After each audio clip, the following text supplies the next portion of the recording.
प्रेक्षकांचं मी मनपूर्वक स्वागत करतो एका अशा मंचावर ज्या मंचाची आता नव्याने ओळख करून द्यायची गरज नाही, फक्त नावच पुरेसं आहे. केसरी सोबत मराठी पाऊल पडते. अंतिम फेरी सुरू झालेली आहे.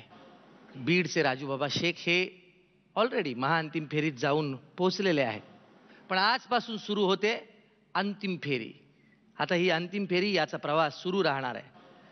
आजच्या आणि उद्याच्या भागामधून कुठलेही स्पर्धक संघ बाहेर पडणार नाहीत, परंतु त्यांची जी पदकं आहेत त्यांची बेरीज पुढच्या आठवड्याची आणि या आठवड्याची मिळून आपल्याला कळणार आहे की कुठलं पाऊल इथेच थांबणार आहे. पण आजच्या भागातून आणि उद्याच्या भागातून कुणीही स्पर्धक बाहेर पडणार नाही. महाराष्ट्रातल्या घराघरात आता चर्चा सुरू आहे, तर्क वितर्क लावले जातात की खरं तर ना ऋतुराज पोचायला पाहिजे, म्हणजे तो महाअंतिम फेरीत पोचणार नाही. शाहीर देवानंद माळी पोचतील, नाही हो तो जो पॉयझन रॉकस्टार ग्रुप आहे ना.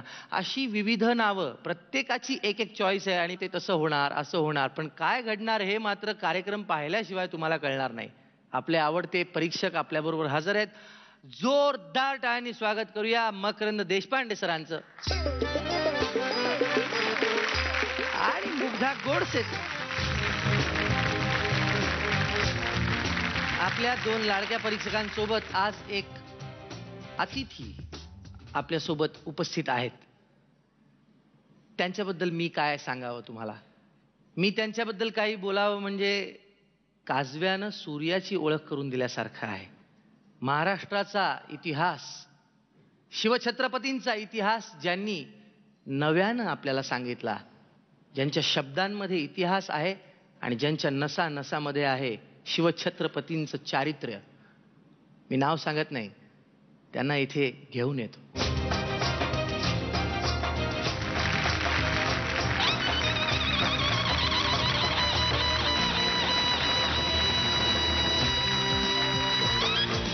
मला ठाऊक आहे, मी नुसतं नाव घेतलं असतं तरी सगळेजण असेच उभे राहिले असते. बाबासाहेब, तुम्ही आशीर्वाद द्यायला आलेला आहात आमच्या 10ही स्पर्धक संघांना. तुम्हाला या कार्यक्रमाबद्दल काय वाटतं? यातला पहिला कोण येणार आणि तिसरा कोण येणार ते मला माहीत नाही. माझ्या नावामध्ये मात्र सर्वांचं स्थान पहिलंच आहे. कारण हे आपापल्या विषयामध्ये जाणकार, किंबहुना ज्यांनी खूप तपश्चर्या केली वय लहान असून सुद्धा, असे उत्तम दर्जाचे आमचे नवे नवे तरुण तरुणी या रंगमंचावरती येत आहेत. खरोखर हा रंगमंच अतिशय धन्य आहे असं मी समजेन की अशा कलाकारांना त्यांनी आपल्या तळहातावरती, आपल्या खांद्यावरती, आपल्या मस्तकावरती मिरवलाय.